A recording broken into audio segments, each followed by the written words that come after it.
Thank you, Chairman Menendez.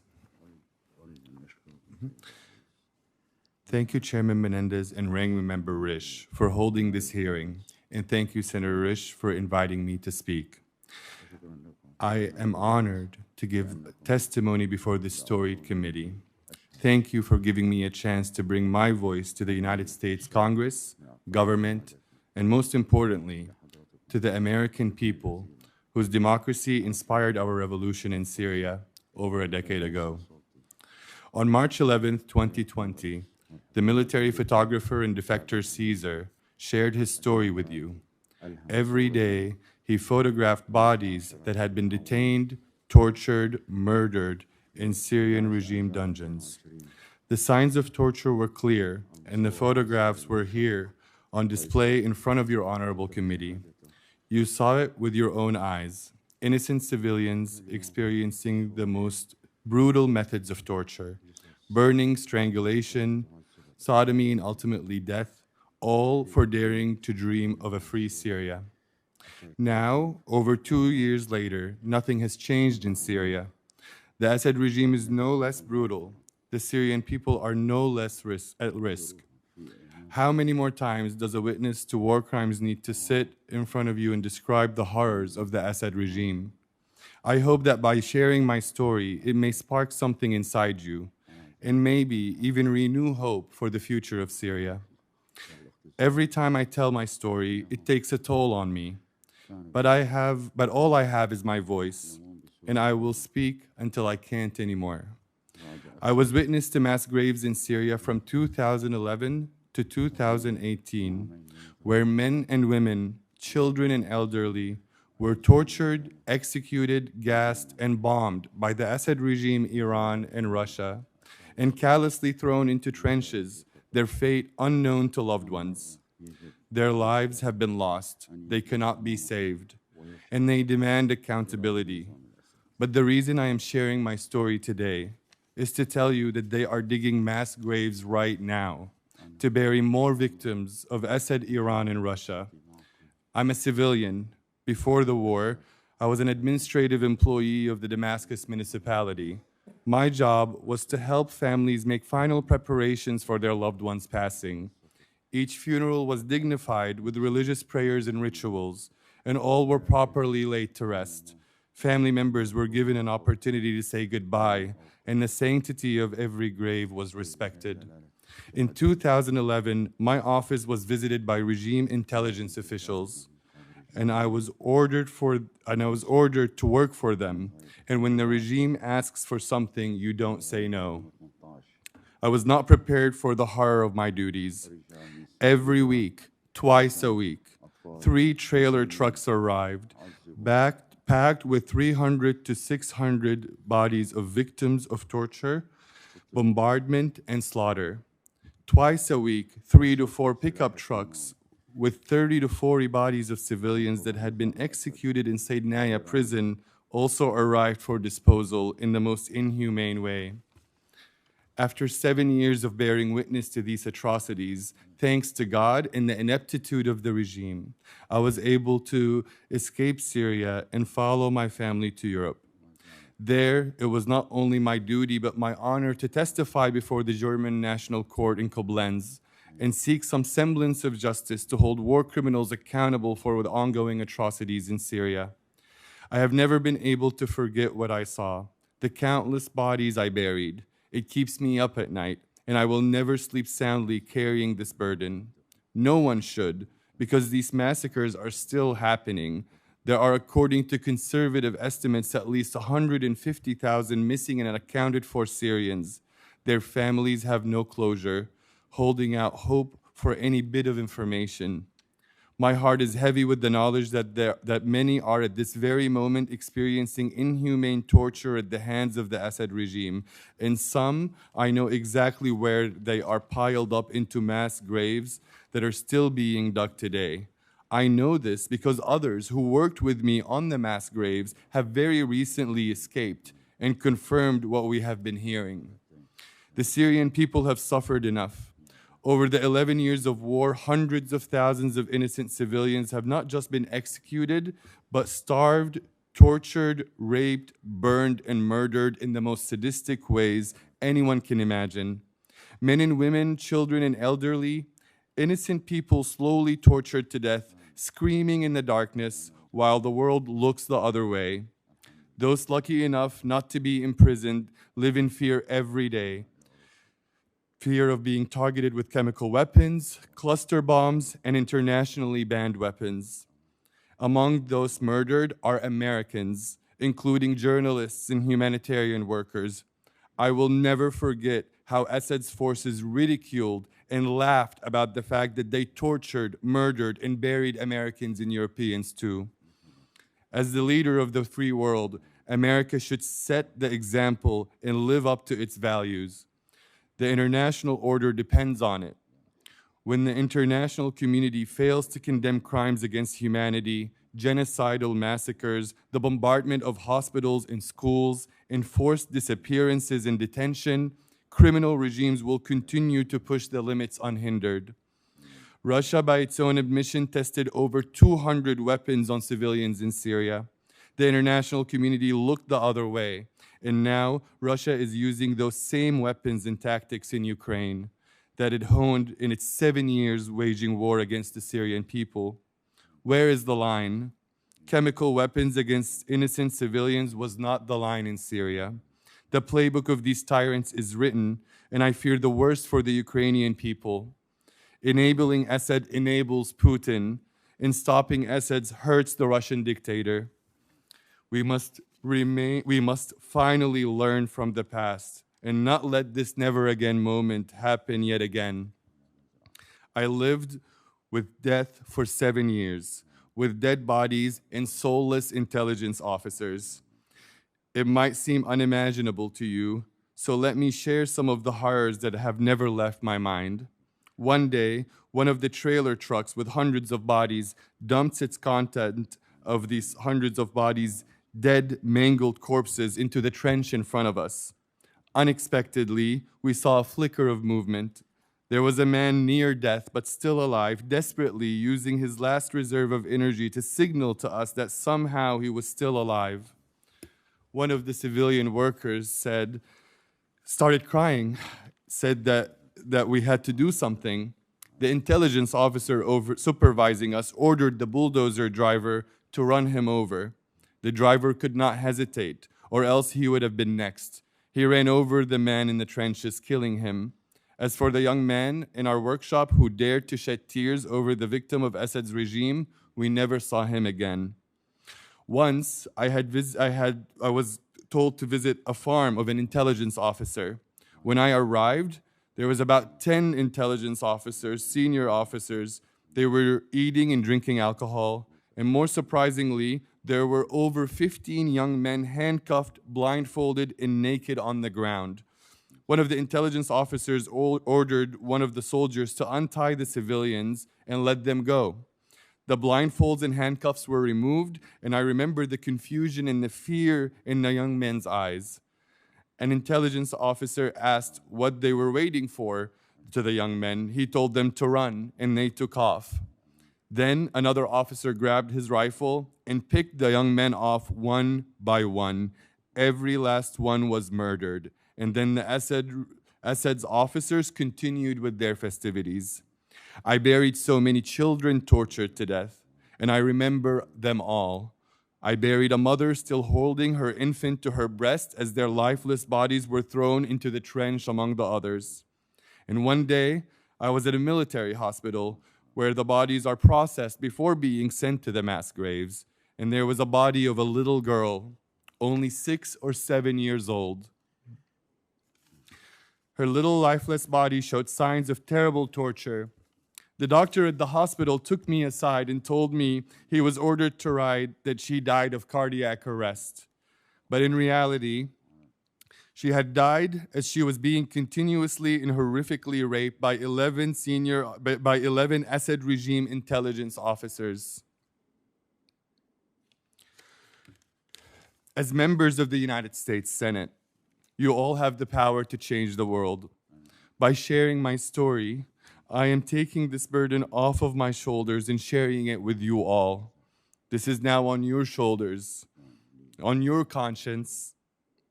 Take heed of what's happening in Syria. Although hundreds of thousands have already been murdered and disappeared, and millions displaced, the worst is still yet to come.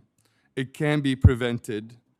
But I beg of you, do not wait a second longer. I beg of you to take action. And recently, I was contacted by a bulldozer driver that worked during the same time that I worked there. There is a video that he has submitted that I would like to submit for the record. Thank you. Thank you. That is the same video I believe Senator Risch has asked for consent, and it is included in the record. Thank you very much, GraveDigger. Professor Stereo, you're recognized.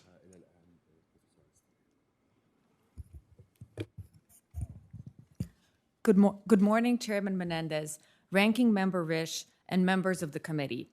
It is an honor to testify before you today. It is also a privilege to share this platform with the other individuals testifying before the committee, and especially the GraveDigger. The conflict in Syria has continued over the past 11 years and has resulted in the commission of countless atrocities, such as mass executions, widespread rapes, systematic torture, and repeated use of chemical weapons against civilians. These crimes require prosecution from a global deterrent standpoint. In light of the ongoing conflict in Ukraine and the ordering of atrocities there by Russian leaders, establishing accountability for those who ordered the commission of atrocity crimes, whether in Syria or in Ukraine, has become paramount. Accountability options for the prosecution of Syrian leaders range from prosecutions in the courts of Syria and prosecutions in the national courts of various countries under the principle of universal jurisdiction, to the establishment of a hybrid tribunal for Syria, and prosecutions in the International Criminal Court at The Hague in the Netherlands. First, prosecutions in the courts of Syria. Assuming that there may be a transition of leadership in Syria at some point in the future, a new Syrian regime may be interested in imposing accountability on individuals associated with the Assad regime. Examples of countries where domestic courts have investigated similar crimes after a change in the governing regime include East Timor, Cambodia, and Colombia. If prosecutions were to occur in the Syrian courts, the international community, including the United States, could assist Syria by supporting the establishment of specialized, internationalized chambers dedicated to the prosecution of atrocity crimes within the Syrian judicial system. Such internationally supported domestic chambers have already been created in Iraq, in Bosnia, as well as in the context of piracy prosecutions in Kenya and in the Seychelles. Second, prosecutions in various national courts under the principle of universal jurisdiction. Universal jurisdiction provides every state with the authority to prosecute a limited category of offenses generally recognized as of a universal concern, regardless of where the offense occurred, the nationality of the perpetrator, or the nationality of the victim. Crimes over which universal jurisdiction extends include piracy, slavery, war crimes, crimes against peace, crimes against humanity, genocide, and torture. In the context of the Syrian conflict, some national-level courts have already relied on the principle of universal jurisdiction to initiate investigations and prosecutions.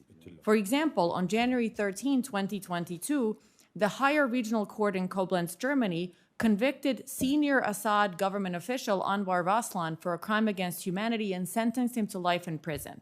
In February 2021, the same German court also convicted Raslan's co-defendant, Ayad al-Gharib, and a new case is currently being prosecuted in the courts in Frankfurt, Germany.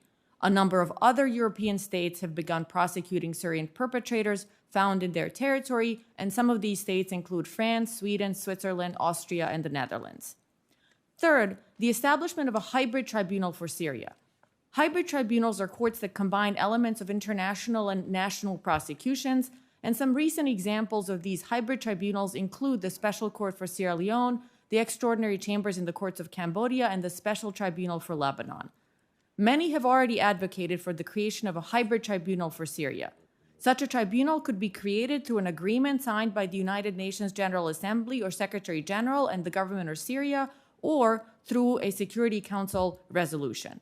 Both options are unlikely in the context of Syria at the present, but these options are important accountability avenues and should remain part of any future accountability discussions regarding Syria. Fourth, prosecutions at the International Criminal Court. The ICC is the only permanent international criminal court, and it is located at The Hague in the Netherlands and has jurisdiction over genocide, crimes against humanity, war crimes, as well as aggression. In the context of Syria, the ICC is a limited option. Syria is not a member state of the ICC, and as this court has jurisdiction only in situations where the alleged perpetrator is a citizen of a member state, or if the alleged crime takes place on the territory of a member state, the court can only launch prosecutions against individuals who committed crimes in Syria, but who are nationals of ICC member states. Moreover, although in theory a case can be referred to the ICC through a Security Council resolution, any such resolution regarding Syria is unlikely in light of the Russian and Chinese veto. But the ICC is an important global accountability option at a theoretical level, and its involvement in Syria should continue to be explored. One current idea is a group of human rights lawyers has recently advanced the argument that crimes committed in Syria have a link to Jordan, where many of the victims have fled to, in order to create territorial jurisdiction for the court, as Jordan is a member state. As this testimony has documented, there's a pressing need to establish accountability for atrocities committed during the Syria conflict. Different accountability options, as mentioned, include prosecutions in Syrian courts, national-level prosecutions under the principle of universal jurisdiction, the establishment of a hybrid tribunal for Syria, as well as prosecutions at the International Criminal Court. It is time that the international community, with support from the United States, act towards accountability. Imposing accountability on Syrian leaders in particular is paramount in the wake of the ongoing conflict in Ukraine and the commission of atrocities there by Russian forces. It is crucial to establish that accountability attaches to all those who ordered the commission of atrocities, whether they be located in Syria or in Ukraine. Thank you. Thank you. Senator Risch. Well, Mr. Chairman, and first of all, I want to thank our witnesses for testifying here today. Certainly, these are hard to listen to, but it's something that, as I said before, when this is over, it's not over, and it's important we keep this in front of everyone. I am interested in the principle of universal jurisdiction. I think we're at the very early stages of what that will be in the overall scheme of things. It was interesting to see it used, I think, probably for the first time in the German prosecutions, but I suspect that this body of law is going to grow, and it'll be interesting to follow that, and that certainly will be an important aspect of our belief of never again, and our belief that it's not over until everyone has been held accountable that should be. Thank you, Mr. Chairman. Thank you. Thank you. Well, thank you both for your testimony. You know, Ukraine is dominating the global headlines, but Syria is the place where the laws of war and accountability have been flouted for years. The Assad regime and Vladimir Putin have made the violation of international humanitarian law the norm in Syria, and the international community has largely failed when it comes to pursuing accountability for more than a decade of horrific violations in Syria. So, Professor, I heard your exposition of the possibilities. One of the challenges, truly frustrating obstacles to accountability, is the frequent inability to take the perpetrators into custody because they remain outside of any relevant legal jurisdiction. Can you explain, even in the face of that, why it's so important to pursue these legal cases? Obviously, beyond the overriding importance of giving a voice and hope to the victims of these crimes, are there tangible diplomatic, political benefits to pursuing perpetrators even when apprehension seems unlikely, especially in the context of a conflict like Syria? Thank you for the question. Absolutely, it is important to pursue accountability. And before I answer your question, let me just add that these cases that I mentioned in Germany, in those particular cases, the perpetrators were actually in Germany. Some of them had sought asylum in Germany and were on German territory. German prosecutors realized that they were there and were able to actually capture that moment, if you will, and arrest them in Germany and bring them to prosecution. So some of these trials are actually able to be conducted because these countries, mostly Western European nations, have actually found the perpetrators to be on their territory. even in the absence of the ability to capture some of these individuals, it is important to establish the principle of individual criminal responsibility for those who order the commission of atrocities or for those who commit atrocities themselves. The short answer as to why is that it is the right thing to do, but the slightly longer answer is that international law and international criminal law since Nuremberg, since the end of World War II, has established this principle of responsibility for those who commit these atrocity crimes. And the other reason that this is so important is from a global deterrence standpoint.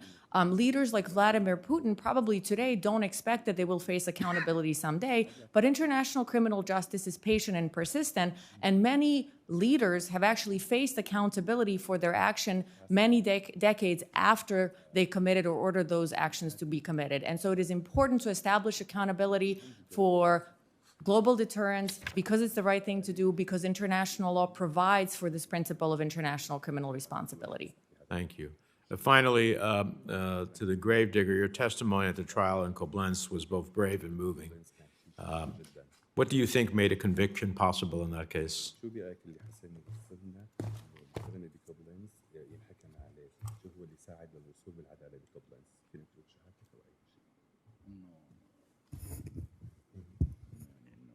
شو ساعد بالوصول للعدالة؟ نعم.